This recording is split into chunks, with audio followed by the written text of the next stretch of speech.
Allez, on est sur un nid de guêpes sous la terre, encore. Je n'en puis plus de ces nids. Alors là, chose qui est assez rare dans les cas où j'interviens, c'est qu'on a plein d'entrées.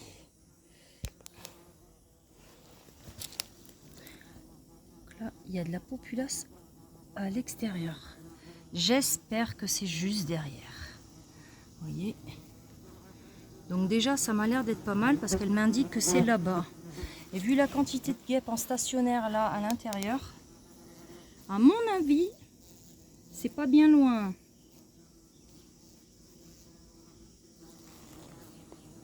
Je pense qu'il est juste en dessous. Regardez le monde qui sort.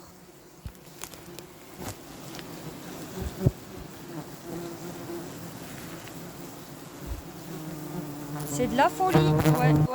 Ouais. Bah, je pense que là, le nid, il est juste en dessous. Là, vous voyez, c'est quand même assez incroyable. Là. Allez, on va commencer à enlever. Ouais, bah regardez. Donc, vous voyez, on est déjà sur l'isolation. À mon avis, le nid a été un petit peu endommagé suite aux fortes pluies qu'on a eues le week-end dernier. Allez, je vais creuser un peu. On va aller voir ce qui se passe. J'ai enlevé la première couche, la première alvéole. Donc on dit souvent dans le jargon galette, on le voit bien. Hein, elle est un petit peu toute pourrie là. Regardez, ça a été abîmé par les pluies. Ça c'était en dessous. Donc vous voyez les larves. Là sur le bord en jaune. On va continuer à la main du coup. Where are you baby? Hop. Alors, en fait il est légèrement sous la dalle. Je pense que je vais repiocher un peu. Donc vous voyez, là on a les galettes avec les larves. Et puis voilà, sur plusieurs couches. Alors ça rentre en dessous, hein, ça s'arrête pas là. Hein. Vous voyez? Voilà. Là on en a une jolie. Hop. Vous voyez la guêpe? Ce qu'elle fait. Regardez ce que je retire. Voilà. La guêpe germanique sous la terre. Petit cimetière là-bas au fond. Ah bah regardez, il est là. Allez, on continue. On déterre. On déterre. Voilà. Alors là, c'était l'apocalypse. Ouais, ok, d'accord. Donc là, apparemment, elles n'ont pas pu le faire en profondeur. Elles ont choisi la largeur.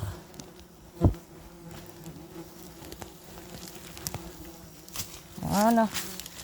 Là-bas, on voit bien, regardez. Vous voyez ça, là?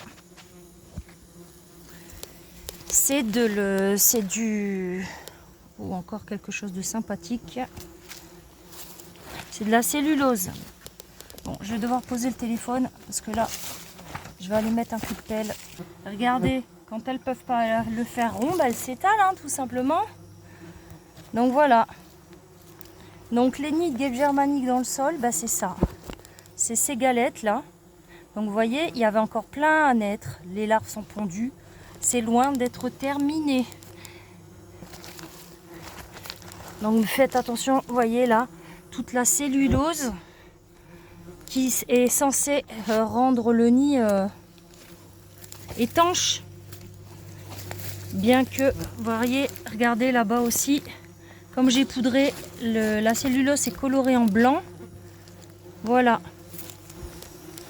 Il n'était pas bien gros et pourtant, le nombre de guêpes mortes là, et ce qu'on peut retrouver dehors, c'est assez balèze. Hein.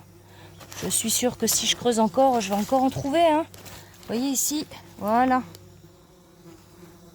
Là, on avait encore, voilà,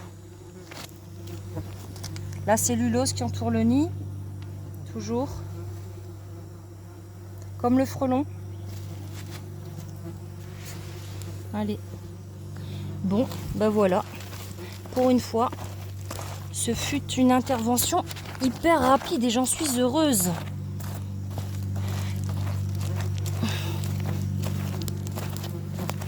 Moi, j'aime toujours vérifier. On vérifie toujours. Bien que là, le nid, il est traité, hein, mais c'est toujours assez incroyable de regarder tout ce qu'elles font. Ben non, c'est next. C'est finished, pardon. Next là-bas. En mode qu'il y a encore quelque chose. Voilà, allez. Donc voilà, on était sur un nid très en surface. Mais voilà, il était pas mal. Je sais pas si vous voyez là, toutes celles qui sont dehors, si vous entendez le bourdonnement. Voilà. Donc dans ce genre de situation, vous voyez comment ça vole. Ne le traitez pas vous-même, je vous le rappelle. Il y a des gens qui continuent à se mettre en danger malheureusement par méconnaissance de la guêpe. N'oubliez pas, il y a plusieurs types de guêpes. Et celle-là, en début de printemps, quand le nid est très peu développé, c'est possible de le faire avec une bombe. Bien que moi, je ne recommande pas de le faire avec une bombe quand même. Mais là, septembre, octobre, novembre, juillet, août déjà. Hein, mais là, non. Ne le faites pas, vous vous mettez en danger et vous risquez de vous faire, de vous faire piquer. Hein.